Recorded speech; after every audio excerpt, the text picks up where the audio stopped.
El pasado miércoles 22 de abril de 2020, a través de sesión a distancia transmitida por videoconferencia, la Suprema Corte de Justicia de la Nación decidió resolver, entre otros asuntos de su competencia, respecto de la contradicción de tesis 540/2019, la cual es de nuestro interés dado que versa sobre la aplicabilidad de la UMA o del salario mínimo para el cálculo de las pensiones del ISSSTE. ¿En qué sentido fue resuelta la contradicción de tesis antes mencionada, y cuáles son sus efectos a partir de ese 22 de abril? En este video se lo explicaremos. Le pedimos que preste mucha atención, vuelva a ver este video las veces que sea necesario para entender los alcances de la resolución tomada por la Suprema Corte de Justicia de la Nación. Comencemos.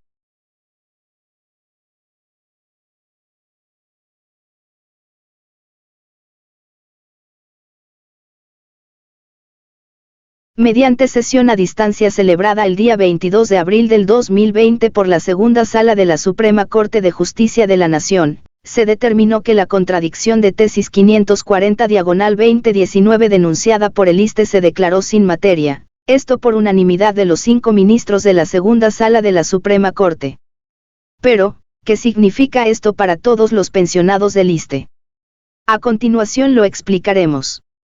No existe contradicción de tesis entre la ejecutoria relativa a la revisión fiscal 238/2018 dictada por el Tercer Tribunal Colegiado en materia administrativa del Primer Circuito, y la ejecutoria relativa al amparo directo 1218/2018 dictada por el Sexto Tribunal Colegiado en materia del trabajo del Tercer Circuito.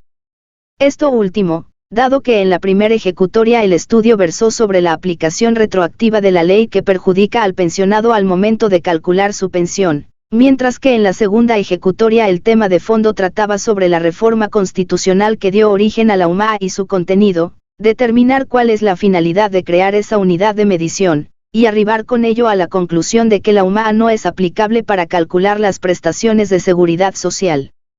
Por lo tanto, esa contradicción de tesis se declaró sin materia por parte de la Segunda Sala de la Corte. ¿Qué implica el que la contradicción de tesis 540/2019 haya quedado sin materia? La batalla en contra de la inconstitucionalidad de la UMA aún no está ganada, dado que al quedar sin materia significa que para bien o para mal no existe todavía en nuestro país un criterio jurisprudencial que la declare válida o no para tomarla como unidad de medición con el fin de calcular las pensiones.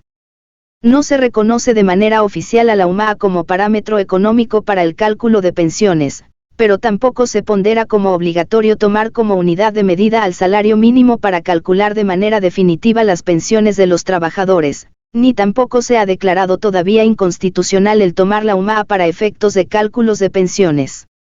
Así las cosas, la batalla de hecho continúa en los tribunales, y sigue la puerta abierta a la interpretación de la aplicabilidad ya sea de la UMA o del salario mínimo en los juicios interpuestos y por interponer.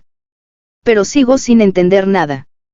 ¿Es bueno o malo que la contradicción de tesis haya quedado sin materia? Si bien la Corte ha evadido una vez más abordar y resolver este asunto, en nuestra firma de abogados vemos como algo positivo que de momento haya quedado sin materia, y queremos creer que la Corte esta vez tendrá el deseo y la disposición de valorar los argumentos que los abogados y pensionados exponen en sus demandas. Este era un tema que la Segunda Sala de la Corte ya tenía en estudio desde hace tiempo, y por lo regular las resoluciones que esa Segunda Sala emite en materia de pensiones, en lo particular, las que se originaron en la ponencia de la entonces ministra Margarita Beatriz Luna Ramos, fueron devastadoras para los derechos sociales de los trabajadores y pensionados en los últimos 10 años.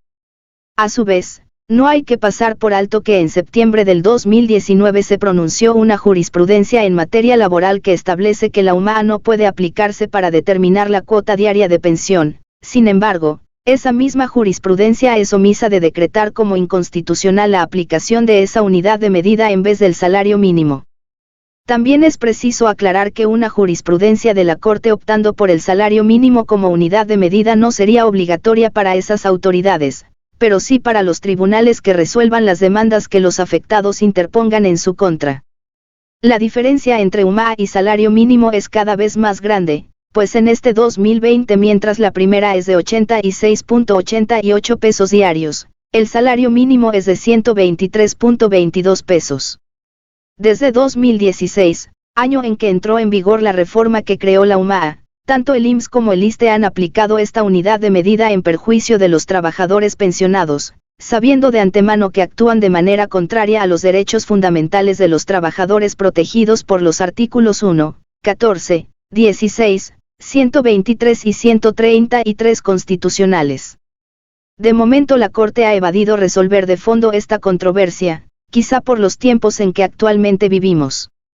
No obstante, sentar un criterio jurisprudencial que dirima esta controversia será necesario a corto plazo. Cuando eso suceda veremos si la historia es distinta y desde la Corte se reflexiona y evalúa este tema tan importante. Aún falta por saber si ahora sí se imparte justicia, o si solo se aplica la ley, como los tribunales en México acostumbran.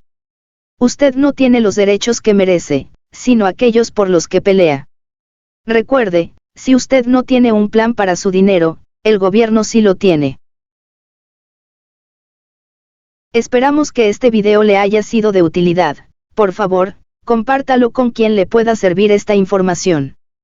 Suscríbase a nuestro canal para estar al tanto de las novedades en materia del ISSSTE y aprender sobre los temas más importantes en pensiones.